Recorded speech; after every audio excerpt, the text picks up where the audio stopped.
15 बिंदुओं P I cap धन 2 जे cap ऋण के कैप और क्यू ऋण आई कैप धन जे कैप धन के कैप को मिलाने वाली रेखा को 2:1 के अनुपात में पहला अंतर दूसरा बाह्य विभाजित करने वाले बिंदु आर का स्थिर सदिश ज्ञात कीजिए।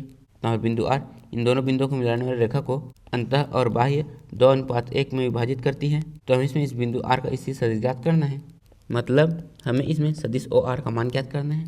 तो पहले हम यहाँ पर लिखेंगे, दिया है बिंदु P बराबर आई कैप धन 2 जे कैप ऋण के कैप और बिंदु Q बराबर ऋण आई कैप धन जे कैप धन के कैप।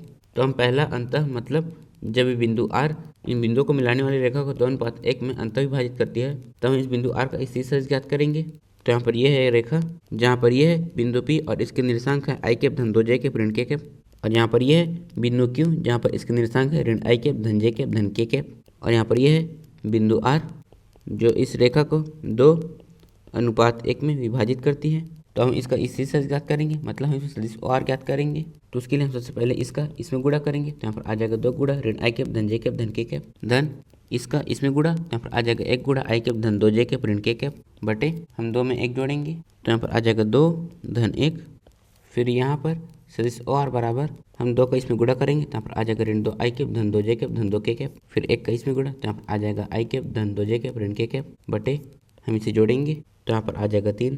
तो यहाँ से सदिश ओ आर बराबर हम ऋण 2 आई कैप में आई कैप जोड़ेंगे। तो यहाँ पर आ जाएगा ऋण आई कैप, फिर हम 2 जे कैप में 2 जे कैप जोड़ेंगे। तो यहाँ पर आ जाएगा धन 4, यहाँ पर जे कैप, फिर हम 2 के कैप में 1 के कैप घटाएंगे। तो यहाँ पर आ जाएगा धन के कैप बटे यहाँ पर आ जाएगा 3। तो यहाँ से सदिश ओ आर बराबर हम इसे इनके हर में अलग अलग लिखेंगे। तो पहले हम इसे इसके हर में लिखेंगे। तो यहाँ पर आ जाएगा ऋण 1/3 आई कैप, फिर हम इसके हर में लिखेंगे। तो यहाँ पर आ जाएगा धन 4/3 जे कैप, फिर इसके हर में। तो यहाँ पर आ जाएगा धन 1/3 के कैप। तो अब हम दूसरा बाह्य मतलब जब ये बिंदु आर इस रेखा को बाह्य विभाजित करता है तब हम इस बिंदु आर का स्थिर सदिश ज्ञात करेंगे। तो यहाँ पर यह है रेखा, और यहाँ पर यह है बिंदु पी जिसका निर्देशांक है आई कैप धन 2 जे कैप ऋण के कैप, और यहाँ पर यह है बिंदु क्यू जिसके निर्देशांक है ऋण आई कैप धन जे कैप धन के कैप, और यहाँ पर बिंदु आर इस रेखा को बाह्य विभाजित कर रहा है, इसीलिए यहाँ पर यह है हमारा बिंदु आर। तो यहाँ पर बिंदु आर इस रेखा को 2:1 में विभाजित करता है। तो हम बिंदु आर का स्थिर सदिश ज्ञात करेंगे। तो यहाँ पर आ जाएगा सदिश ओ आर बराबर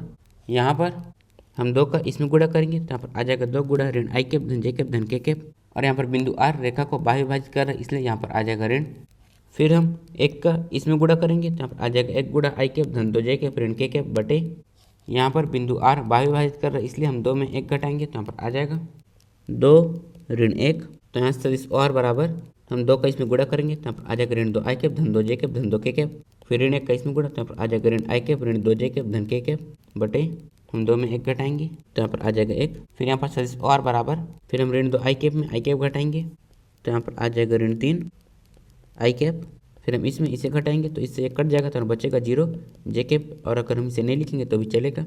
फिर हम 2 के कैप में 1 के कैप जोड़ेंगे। तो यहाँ पर आ जाएगा धन 3, यहाँ पर आ जाएगा के कैप, फिर हम बटे में आ जाएगा 1 और ऋण 3 आई कैप धन 3 के कैप बटे 1 का मान भी ऋण 3 आई कैप धन 3 के कैप होता है। तो यहाँ पर हमने दोनों स्थितियों पर बिंदु आर का स्थिर सदिश ज्ञात कर लिया है, मतलब जब बिंदु आर इस रेखा को अंतः विभाजित करता है तो यहाँ पर इसका स्थिति सदिश होता है ये, और जब ये बिंदु आर इससे रेखा को बाह्य विभाजित करता है तो यहाँ पर इसका स्थिर सदिश होता है ये।